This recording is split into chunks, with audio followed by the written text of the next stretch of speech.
Hello everyone, कैसे हैं आप सब। आई होप आप सभी ठीक हैं। So today we will start ninth question of exercise 5.2। So ज़्यादा देर ना करते हुए हम शुरू करते हैं। Question number 9, if the third and the ninth term of an AP are 4 and -8 respectively, which term of this AP is zero. जैसे जैसे आप देख रहे हैं हम आगे क्वेश्चंस कर रहे हैं, थोड़ा थोड़ा लेवल क्या हो रहा है, इंक्रीज हो रहा है। बट नो प्रॉब्लम, अगर आपके कॉन्सेप्ट्स अच्छे तरीके से क्लियर हैं, आपने बेसिक वीडियो को अच्छी तरह कंप्लीट किया है, तो आपको बिल्कुल भी टेंशन लेने की ज़रूरत नहीं है। आइए स्टार्ट करते हैं। आंसर नंबर 9, आपको यहाँ पे थर्ड और नाइन्थ टर्म गिवन है। थर्ड टर्म है आपकी 4 और नाइन्थ टर्म आपको गिवन है -8। ओके, अगर थर्ड टर्म आपकी 4 है और नाइन्थ टर्म आपकी 8 है, तो हमें बताना है कि एपी की कौन सी टर्म हमारी क्या होगी, जीरो होगी। एपी की कौन सी टर्म हमारी क्या होगी, जीरो होगी। तो आइए स्टार्ट करते हैं।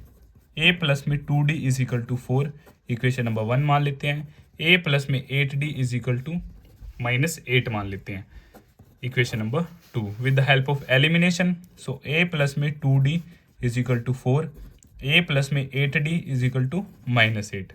अब इसके कोफिशिएंट हमारे सेम है और हमेशा ही आपके क्या होंगे, यहाँ पे कोफिशिएंट सेम होंगे, दोनों ही पॉजिटिव होंगे हमेशा। सो सब्ट्रैक्ट नेगेटिव नेगेटिव, वो नेगेटिव है तो ये आपका पॉजिटिव हो जाएगा, सिंबल चेंज हो जाएगा। हमेशा आपको ध्यान रखना है, पॉजिटिव है तो नेगेटिव, नेगेटिव है तो पॉजिटिव हो जाएगा जब आप सब्ट्रैक्ट करेंगे।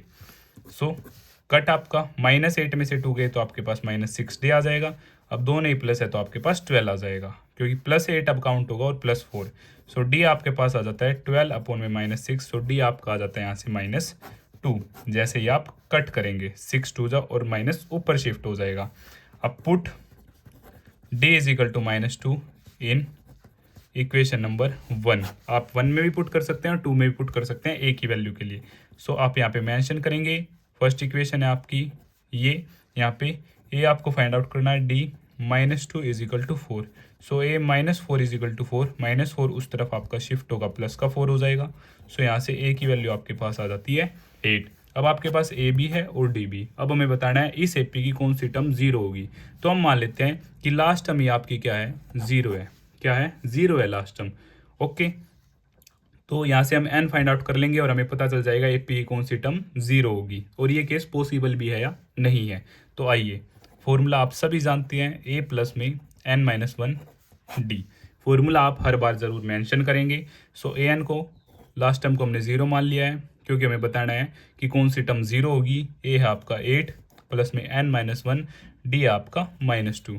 अब ये 8 इस तरफ आएगा तो नेगेटिव का हो जाएगा आपका n-1, और इधर -2 डाउन आएगा क्योंकि मल्टीप्लाई में है, इधर आपका डिवाइड में हो जाएगा, नेगेटिव से नेगेटिव का 2 4 जा। सो 4 इज इक्वल टू n-1, और क्या आप इसे ऐसे लिख सकते हैं n-1 is equal to 4।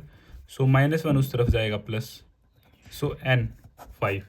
So fifth term हमारी क्या है, इस एपी की जीरो है। फिफ्थ टर्म हमारी क्या है, इस एपी की जीरो है। So hence fifth term of this AP is zero. और इसी तरह हमारा यह क्वेश्चन नंबर 9 भी कंप्लीट हो जाता है। अगर आपको फिर भी कुछ डाउट है तो आप मुझे कमेंट बॉक्स में बता सकते हैं।